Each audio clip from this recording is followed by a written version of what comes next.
Hello बच्चों, कैसे हैं। चलिए बच्चों, आज हम स्टार्ट करने वाले हैं केमिकल काइनेटिक्स का आपका बहुत ही अच्छा टॉपिक है ये, threshold energy and activation energy. चलिए स्टार्ट करते हैं। सबसे पहले आपका थ्रेशोल्ड एनर्जी। थ्रेशोल्ड एनर्जी क्या है?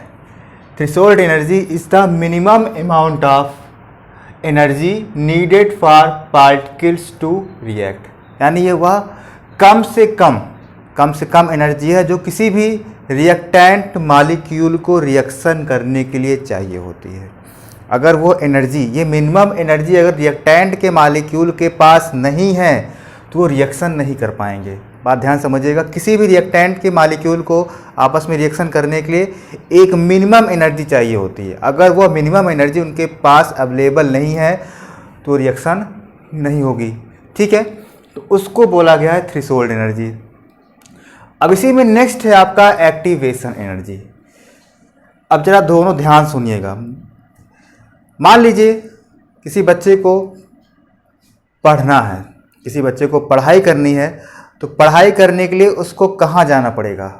स्कूल जाना पड़ेगा, वहीं पे ज्ञान मिलेगा उसको ज्ञान प्राप्त करना है। तो ज्ञान कहाँ प्राप्त हो रहा है? स्कूल में मिल रहा है उसको ज्ञान। तो स्कूल को आप मान लीजिए वो थ्रेशोल्ड एनर्जी है, या आप एनर्जी बैरियर भी बोल सकते हैं। जो हमारा स्कूल है वहाँ पे ज्ञान मिलता है, उस ज्ञान को आप थ्रेशोल्ड एनर्जी या एनर्जी बैरियर से कंपेयर कर दीजिए। ठीक है, अब एक्टिवेशन एनर्जी क्या है? अब उस ज्ञान को लेने के लिए, यानी उस थ्रेशोल्ड एनर्जी तक हमको पहुँचने के लिए कि हमको ज्ञान मिल जाए, आपको कुछ न कुछ चाहिए होगा। आपको या तो साइकिल चाहिए होगी, या मोटरसाइकिल चाहिए होगी, या कोई भी साधन चाहिए होगा। तो जिस साधन से हम उस थ्रेशोल्ड एनर्जी तक पहुंच रहे हैं उसको बोला गया है एक्टिवेशन एनर्जी, यानी यह एक्स्ट्रा अमाउंट ऑफ एनर्जी है। थ्रेशोल्ड एनर्जी तक तो थ्रेशोल्ड एनर्जी तो है आपको, वहां से आपको ज्ञान मिलेगा, लेकिन उस ज्ञान को पाने के लिए हमको कुछ एक्स्ट्रा एनर्जी देनी पड़ेगी। साइकिल यूज़ करनी पड़ेगी या मोटरसाइकिल यूज़ करनी पड़ेगी। इसी के थ्रू हम थ्रेशोल्ड एनर्जी तक क्या हो सकते हैं? पहुँच सकते हैं। अगर हम थ्रेशोल्ड एनर्जी तक किसी तरीके से पहुँच जाएँ तब रिएक्शन स्टार्ट हो जाएगी, तब यानी हमको ज्ञान मिलने लगेगा। ठीक है, तो एक्टिवेशन एनर्जी क्या है? The minimum extra energy required by the reactant molecule to make their energy equal to threshold energy. बात समझ में आ गई होगी। एक minimum extra amount of energy है जो रिएक्टेंट के मॉलिक्यूल को चाहिए होती है। किस लिए चाहिए होती है? थ्रेशोल्ड एनर्जी तक पहुंचने के लिए, यानी to make their energy equal to threshold energy. ठीक है, कैसे निकाल सकते हैं इसको हम? एक्टिवेशन एनर्जी को EA से डिनोट किया जाता है। एक्टिवेशन एनर्जी होता है EA। थ्रेशोल्ड एनर्जी में से अगर हम average kinetic energy of the reactant molecule minus कर दें, थ्रेशोल्ड एनर्जी में से एवरेज काइनेटिक एनर्जी हम माइनस कर दें। एवरेज काइनेटिक एनर्जी का मतलब क्या हो गया? जैसे रिएक्टेंट के मॉलिक्यूल है, उनके पास कुछ न कुछ एनर्जी तो पहले से ही होगी कि हमको स्कूल जाना है, हमको स्कूल जाना है। ठीक है, तो कुछ उछल कूद रहे होंगे लेकिन वहाँ तक पहुँच नहीं पा रहे हैं, तो उनके पास जो एनर्जी है, जिस एनर्जी से वो वाइब्रेट कर रहे हैं, उनकी एवरेज काइनेटिक एनर्जी है। और थ्रेशोल्ड एनर्जी, वहाँ तक स्कूल तक पहुँचने के लिए हमको जो एनर्जी चाहिए, स्कूल तक पहुँचने के लिए जो एनर्जी चाहिए, उसमें से आप जो इनके पास पहले से एनर्जी है उसको माइनस कर दीजिए। तो माइनस करने से आपको पता लग जाएगा कि वहाँ तक अब पहुँचने के लिए हमको कितनी एनर्जी और चाहिए। कुछ एनर्जी इनके पास पहले से थी, और तो जितना चाहिए उतने में से आप जो इनकी एनर्जी पहले से थी उसको माइनस कर दीजिए। कितना बच रहा है, यानी वही आपको एक्टिवेशन एनर्जी उतना और देना पड़ेगा।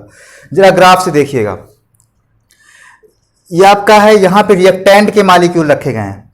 ये आप जो एनर्जी देख रहे हो, ये आप मान लीजिए इनके पास इतनी एनर्जी पहले से थी। तो यहाँ पे जो रिएक्टेंट के मॉलिक्यूल है, इनके पास कुछ न कुछ एनर्जी पहले से ही है। यहाँ तक पहुँचना है, थ्रेशोल्ड एनर्जी तक पहुँचना है, तो आप थ्रेशोल्ड एनर्जी में से जो यहाँ तक चाहिए, थ्रेशोल्ड एनर्जी में से जो यहाँ इनकी पहले से ही एनर्जी, इसको माइनस कर दीजिए। तो कितना एनर्जी और चाहिए आपको यहाँ तक पहुँचने के लिए, वो आपको पता लग जाएगी। वही क्या है? आपकी एक्टिवेशन एनर्जी है। ठीक है, तो एक्टिवेशन एनर्जी टू हो गया threshold energy minus average kinetic energy of the reacting molecule. ठीक है, ये तो था कॉन्सेप्ट हमारा एक्टिवेशन एनर्जी और थ्रेशोल्ड एनर्जी का। अब इसी के अकॉर्डिंग हमारी रिएक्शन इंडोथर्मिक है कि एक्सोथर्मिक है वो भी आप पता लगा सकते हैं इस ग्राफ के थ्रू। जैसे ये ग्राफ खींचा गया है, ठीक है, इस ग्राफ में देख रहे हैं कि हमारा जो रिएक्टेंट है वो यहाँ पे है, हमारा रिएक्टेंट मॉलिक्यूल यहाँ पे रखा गया है।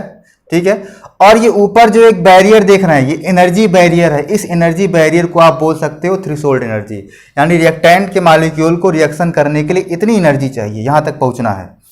तो यहाँ तक पहुँचने के लिए आप जो एनर्जी दे रहे हो वो क्या है, आपकी एक्टिवेशन एनर्जी है। थ्रेशोल्ड एनर्जी तक पहुँचाया किसने, एक्टिवेशन एनर्जी ने पहुँचाया। तो इस एनर्जी को हमने E1 मान लिया। अब इसके बाद यहाँ तक पहुँचने के बाद प्रोडक्ट का फॉर्मेशन हो गया। यहाँ देख रहे हैं आप क्या बन रहा है, प्रोडक्ट बन रहा है। ठीक है, तो ये जो आपकी रिएक्शन गई है ये आपकी फॉरवर्ड रिएक्शन है, रिएक्शन आगे बढ़ी। अब रिएक्शन जो लौट के जा रही है इसको आप बोलोगे ये बैकवर्ड है। ये एनर्जी फॉर फॉरवर्ड है, energy of activation for forward reaction. और जो फिर से आपको दोबारा एनर्जी बैकवर्ड मिल रही है इसको आप बोलोगे energy of activation for backward reaction. ये आपकी बैकवर्ड रिएक्शन की एनर्जी है, ये फॉरवर्ड रिएक्शन की एनर्जी है। फॉरवर्ड आपने इतनी एनर्जी दिया था, फिर बाद में आपको इतनी एनर्जी वापस मिल रही है। दोनों एनर्जी को माइनस कर दीजिए, दोनों एनर्जी के डिफरेंस को आप बोलोगे डेल्टा एच, एनर्जी डिफरेंस। तो एनर्जी ऑफ फॉरवर्ड रिएक्शन से आप बैकवर्ड रिएक्शन की एनर्जी माइनस कर दोगे, यानी डेल्टा एच इक्वल टू होता है E1 माइनस E2। अब अगर E1 में से E2 आप माइनस कर रहे हो, अगर डेल्टा एच की वैल्यू निगेटिव आती है, डेल्टा एच की वैल्यू अगर निगेटिव आती है तो हमारी रिएक्शन एक्सोथर्मिक होगी। एक्सोथर्मिक का मतलब अगर हीट बाहर निकल रही है, हमने इतना एनर्जी दिया और हमको वापस इतनी एनर्जी मिल रही है, ज़्यादा मिल रही है। हमने कम एनर्जी दिया था, हमने एनर्जी कम दिया और हमको वापस ज़्यादा मिल रही है, यानी रिएक्शन फास्ट हो रही है। आपने थोड़ा सा एनर्जी दिया, थ्रेशोल्ड एनर्जी तक पहुंच गया, रिएक्शन बहुत तेज हो गई, रिएक्शन फास्ट हुई और आपको जो बैकवर्ड की एनर्जी थी वो ज़्यादा मिल गई। तो E1 माइनस E2 करेंगे तो निगेटिव में वैल्यू आएगी, मतलब एनर्जी रिलीज हो गई, एनर्जी बाहर निकल गई। तो क्या होगी, हमारी रिएक्शन एक्सोथर्मिक होगी। जरा इस केस में आइएगा, इस केस में आपके रिएक्टेंट के मॉलिक्यूल यहाँ थे, यहाँ पे देखिए एनर्जी डिफरेंस कम था, हमको एनर्जी एक्टिवेशन एनर्जी कम देनी पड़ी थी। यहाँ पे देखिए रिएक्टेंट के मॉलिक्यूल की एनर्जी कम है पहले से ही, और कम है, रिएक्टेंट के मॉलिक्यूल की एनर्जी कम है। यहाँ पे देखिए पहले से ही इतना आपकी ज़्यादा थी, रिएक्टेंट के मॉलिक्यूल की एनर्जी पहले से ही इतना थी, यहाँ पे रिएक्टेंट के मॉलिक्यूल की एनर्जी कम है। तो आप थ्रेशोल्ड एनर्जी तक पहुँचने के लिए, यानी एनर्जी बैरियर तक पहुँचने के लिए ज़्यादा एनर्जी दोगे। ज़्यादा एनर्जी दोगे मतलब इंडोथर्मिक रिएक्शन समझ लीजिए, जहाँ पे एनर्जी ज़्यादा देनी पड़े, जहाँ पे एनर्जी देने की बात आ जाए वो इंडोथर्मिक रिएक्शन हो गई। तो हमने अब देखिए इतनी एनर्जी दिया, आपको वापस इतनी एनर्जी मिली। ठीक है, रिटर्न ये आपका बैकवर्ड है, ये आपका फॉरवर्ड है। तो आपने रिएक्शन करवाने के लिए बहुत सारी एनर्जी दी थी, बैकवर्ड आपको कम मिल रहा है।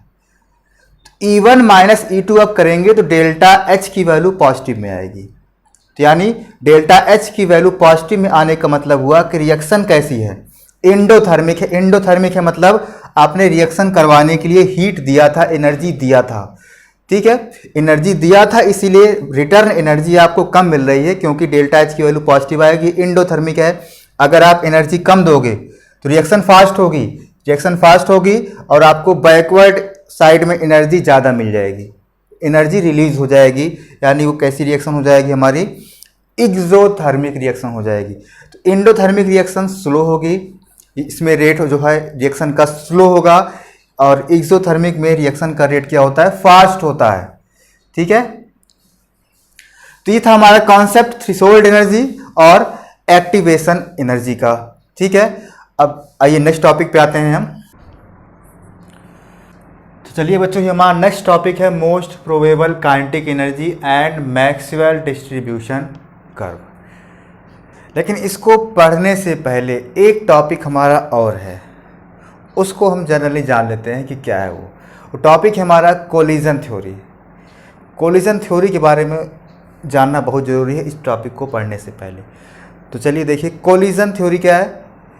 कोलिजन थ्योरी ये बताता है कि कोई भी रिएक्शन होने के लिए रिएक्टेंट के मॉलिक्यूल का आपस में कोलाइड करना जरूरी है, उनका आपस में टकराना जरूरी है। ठीक है। और कोलिजन थ्योरी कहती है कि सभी कोलिजन जितने भी कोलिजन हो रहे हैं, जरूरी नहीं है कि सभी कोलिजन के बाद प्रोडक्ट बन ही जाए। अगर 100 कोलिजन हो रहा है तो ज़रूरी नहीं है कि 100 कोलिजन हो रहा है तो सभी कोलिजन से क्या हो जाए, हमारा प्रोडक्ट बन ही जाए। ठीक है। तो जिन कोलिजन के द्वारा प्रोडक्ट बनता है उसको बोलते हैं इफेक्टिव कोलिजन। जैसे मान लीजिए 100 टक्करें हुई, 100 टक्करों में से मान लीजिए केवल 30 प्रोडक्ट क्या था, इफेक्टिव था, जो कायदे से हुआ, एकदम आमने सामने से हुआ। ऐसा नहीं है कि खाली छू के निकल गए। ठीक है। प्रोडक्ट बनने के लिए जो कोलिजन होता है एकदम कायदे से होना चाहिए, आमने सामने टकराना चाहिए। तो ये कोई ज़रूरी नहीं है कि जितना कोलिजन हो सभी कोलिजन के द्वारा प्रोडक्ट का फॉर्मेशन हो जाए।